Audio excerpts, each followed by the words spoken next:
Hey there. So this is the section on literature, African literature, and I wanted to tell you a little bit about one of my favorite writers, and that is Okot. This is an example of probably his most famous work, Song of Lawino and Song of Ocol. Now, Okot is Ugandan. He's a Coli, actually, and he was born in 1931. He died in, I believe, 1982. Tragically, I think it was an accident or something like that. And he really invented a kind of new form of African literature. And it's really rooted in Ocoli literature, in Ugandan literature, but it's what's called this song form. So you see there's Song of Lawino and Song of Ocol. These are particular ways of writing that he has that are an attempt to both do justice to the tradition of Ocoli literature and then also in some way avoid simply mimicking or aping European literature, which so many writers he felt had done. And so I want to read you some of both from the Song of Lawino and Song of Ocol. In the original Ocoli, this is written as poetry, and it's very kind of precise verse. It's very rhythmic, very rhyming. Every line rhymes. All the lines are short. When it's translated into English, or not translated, actually, Okot did the revision himself into English. He uses much more kind of free verse, but he keeps the short lines of the poetry. And what you're going to see here is in the Song of Lawino a kind of lament of a woman who feels like she has lost her husband, who is Ocol, and she's lost him really to Europe in a certain sense. And I'm going to read a little bit of Song of Ocol as well, and you're going to get a sense of his complaints, and in some sense the superficiality of his complaints, really. And so let me give you a little taste of each of these. So this is from Song of Lawino, and it's from the very beginning of it, and it's the chapter called My Husband's Tongue is Bitter. Husband, now you despise me. Now you treat me with spite, and say I have inherited the stupidity of my aunt. Son of the chief, now you compare me with the rubbish in the rubbish pit.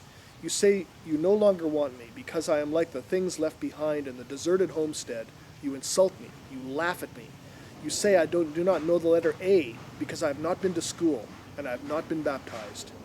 You compare me with a little dog, a puppy. My friend, age mate of my brother, take care. Take care of your tongue. Be careful what your lips say. First take a deep look, brother. You are now a man. You are not a dead fruit. To behave like a child does not befit you. Listen, Ocol, you are the son of a chief. Leave foolish behavior to little children. It is not right that you should be laughed at in a song. Songs about you should be songs of praise. Stop despising people as if you were a little foolish man. Stop treating me as like a saltless ash. Become barren of insults and stupidity. Whoever has uprooted the pumpkin. My clansmen, I cry. Listen to my voice. The insult of my man are painful beyond bearing. My husband abuses me together with my parents. He says terrible things about my mother, and I am so ashamed. He abuses me in English, and he is so arrogant. He says I am rubbish. He no longer wants me. In cruel jokes he laughs at me. He says I am primitive, because I cannot play the guitar. He says my eyes are dead, and I cannot read. He says my ears are blocked. I cannot hear a single foreign word, that I cannot count the coins. He says I am like sheep, the fool. Ocol treats me as if I am no longer a person. He says I am silly, like the oju insects that sit on the beer pot. My husband treats me roughly. The insults. Words cut more painfully than sticks.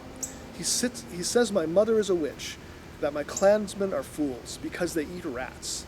He says we are all Kafirs. We do not know the ways of God. We sit in deep darkness and do not know the gospel. He says my mother hides her charms in her necklace and that we are all sorcerers. My husband's tongue is bitter like the root of liano lily. It is hot like the penis of the bee, like the sting of the kalan. Ocol's tongue is fierce like the arrow of the scorpion, deadly like the spear of the buffalo hornet.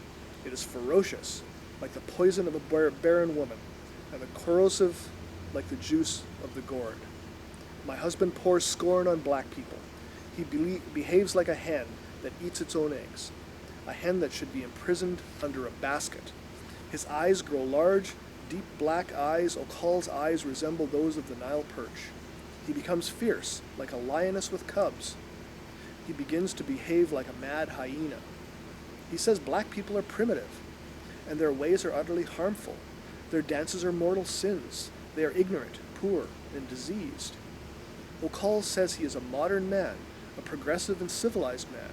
He says he has read extensively and widely, and he can no longer live with a thing like me, who cannot distinguish between good and bad. He says I am just a village woman. I am of the old type, and no longer attractive. And he says I am blocking his progress. My head, he says, is as big as that of an elephant, but it is only bones. There is no brain in it. He says I am only wasting his time. Wow. All right. That's the first chapter, and there's a dozen chapters. They're pretty much like that. She talks about his affection for Western learning and all of that sort of thing. Now let's hear from Ocol. And this is the first chapter of his song.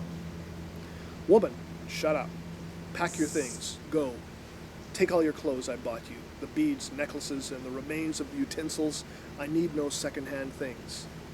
There's a large sack in the boot of the car. Take it. Put all your things in it and go. Song of the woman is the confused noise made by the ram after the butcher's knife has sunk past the windpipe. Red paint spraying on the grasses. It is a song all alone, a solo fragment with no chorus, no accompaniment, a strange melody, impossible to orchestrate. As if an echo of woman's wailing at yesterday's funeral, song of the dead, out of an old tomb, stealthily cracking of dry bones, falling in of skulls, under the weight of earth. It's the dull thud of the wooden arrow as it strikes the concrete of a wall and falls to earth extinguished, without life, like a bird hit by stone from a boy's catapult. Have you heard the sigh of the monarch in exile? He squats on a log in the shadow of a disused hut. It is cold.